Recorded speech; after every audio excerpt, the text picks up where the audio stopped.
there is an opportunity not for you to just break your own habits that are self-destructive, but you have the chance to break generational habits. Yeah. There's a story in there that I didn't include that I can tell you that really kind of drives us home. I was taking a selfie with our two daughters who are 23 and 21. We were talking about just body image. Yeah. And the reason why I sort of paused there is because I was making a mistake that all mothers tend to make, which is we compliment our daughters for their beauty and not for the fact that they're loyal and they're smart and they're amazing human beings and they're hardworking. So because it was done to us and the brain learns patterns, we're just repeating the patterns with our daughters. And so it's super important, I learned this late, to compliment attributes that you like rather than constantly complimenting outfits and nails and hairstyles and the way that they look. So that's one thing that you can do. And we were talking about this and I was like, why do you guys like, I see you and you're so freaking beautiful. Like I looked like a troll when I was in college. Like I had a Dorothy Hamill haircut and then I had a flash dance perm.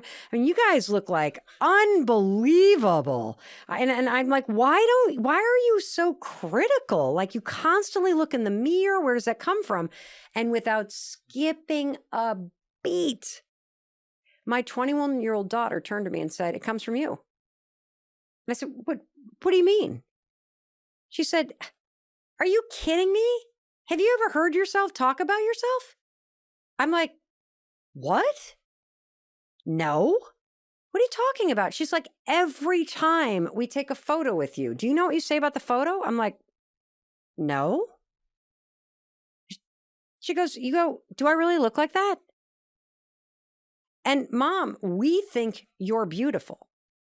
So if we think you're beautiful and you're constantly criticizing and questioning what you look like, why would we ever trust you when you tell us that you think we're beautiful? And I was like, mic drop. Okay, that's 10 years of therapy. You can just put that on my credit card, girls, because clearly I fucked you up. But so, and I laugh because otherwise, what are you going to do? But seriously, I think that, your kids are watching and they learn patterns. And one of the things that I'm excited about in terms of the tools in this book is I do believe in terms of winning deep, that there is an opportunity not for you to just break your own habits that are self-destructive, but you have the chance to break generational habits. Yeah. Because the self-criticism didn't start with you. The self-rejection didn't start with you. This is your father's voice or your mother's voice. And before that, it was your grandmother's voice or your grandfather's voice. Nobody taught them how to feel worthy and to love themselves and to accept themselves and to forgive themselves. When you start to take on this project of really practicing and demonstrating to yourself every single morning in the mirror that you like you, that you think you're worth it, that you respect you, that builds and it breaks cycles and cycles of generations of self-criticism.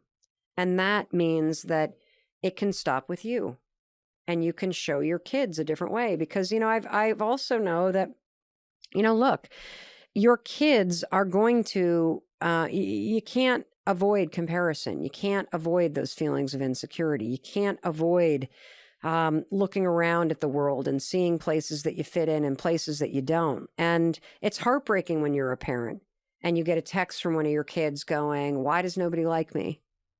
Or "Why won't anybody ask me to the dance?" Or "Why am I the biggest one of all my friends?" Or "the brownest?" Or "the darkest?" Or "Why do I have kinky hair?" Or "Why am I so tall?" Or "Why do I have to this sort of if I could only be different." Yeah. You won't be able to change that. But through the high five habit and the tools in this book, you can demonstrate what self-acceptance looks like. So eventually they will learn how to do it for themselves. I think that would be my hope too, because my kids are a bit younger than yours, 11 and 8 at the moment. And I do think these two habits that we've spoken about, and there's many more in the book, but 5, 4, 3, 2, 1, go. Yeah. And the high five habits God, I can see no reason why they can't be adopted into every school. Of course. So many teachers listen to this podcast, and I would love some of them to get in touch and let us know, Oh, right? we have teachers all over the That world actually- right now that put a mirror up in the classroom and the kids walk in and high five the mirror. And, you know, as part of bullying programs, the high five or the 5, 4, 3, 2, 1 is a tool that is like, you know, look, when they're like, I'm going to, you know, don't you dare tell your parents, you like, and you start to go down the road of, but everybody will hate me. And this 5, 4, 3, 2, 1, tell the freaking adults. Like one of the most painful design flaws in a human being is that when you're a kid and something bad happens to you, you do not have the life experience or the wiring, unfortunately, to go, oh my God, if this loser's doing this to me, I can't imagine what's happening at home. Or these adults are screwed up. Somebody call the frickin' police because you don't get to talk to me or treat me like that. No, every kid, it's the design of a human being to go, what's wrong with me? Yeah. You aim it back at yourself. And you use this abusive or toxic or negative behavior or treatment. And because you don't know any better. It's the way our brains are designed. Yeah. It's what we all do. We think there's something wrong with us. And it's because you don't have the support system. You don't have the life experience. And so that's what the brain does. Yeah. And I think that I have been doing that to myself for 40 years. And it's only in discovering this high five habit that I've been able to break it and be like, there's nothing wrong with me. I'm just a human being that feels a bunch of stuff. It's doing a bunch of stuff, that's trying her best. And life is a lot richer and more rewarding and full of joy and meaning when you can start every day knowing that you like the person you're spending your whole life with and that you're going to support them no matter what, no matter how much they weigh, no matter how little money they have, no matter how many freckles or how kinky your hair is, that you got you. Mel, I could talk for hours with you. I think there's just so much that we haven't talked about yet. And I encourage people to pick up the book to kind of learn all those tools. There's so much cool science like the RAS, which you didn't mention, which I wanted to get into. But, you know, I really would encourage people to get the high five habit. I think it is so well written. Your voice, your energy kind of permeates through it. And it's not easy to write books like that. You know, when they're that easy to read and there's a lot of science behind it, I know full well what it's like to try and simplify that messaging. It was painful. Let me tell you, it was really painful. It is harder to write books that are that easy to read than going, you know, deep and going on for pages and pages. I want to really acknowledge you for that. Wow. So I think it's a Thank you. really good read. Thank you. I mean, it's been almost 5 years since I've written a book. Yeah. Because it's very hard for me and because the right idea was not ready to be born. Yeah. And, you know, for better or for worse, it seems like my fate in life is that I have to fall into a hole or I have to dig one for myself. And then I have to be pissed off and sad and overwhelmed. And then I have to have the epiphany that nobody's coming to save my ass. And I need a ladder. And so I build one. And that's what the 5-second rule was. That's what the high five habit is.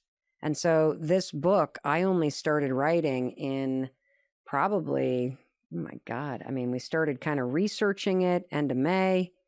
I started writing maybe in August. Wow. I wrote that thing in about 4 months. And then when I looked at the first draft, I realized I was writing it for fancy pants people like you who have a degree so that you would see the research. And it was so boring.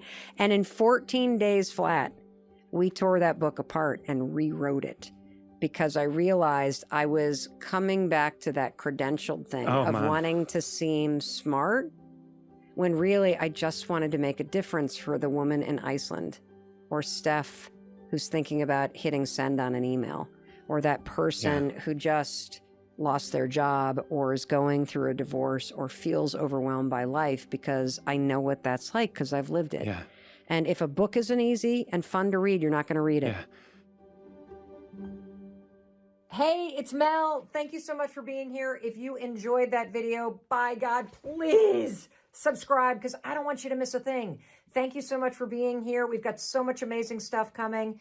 Thank you so much for sending this stuff to your friends and your family. I love you. We create these videos for you. So make sure you subscribe. Mwah.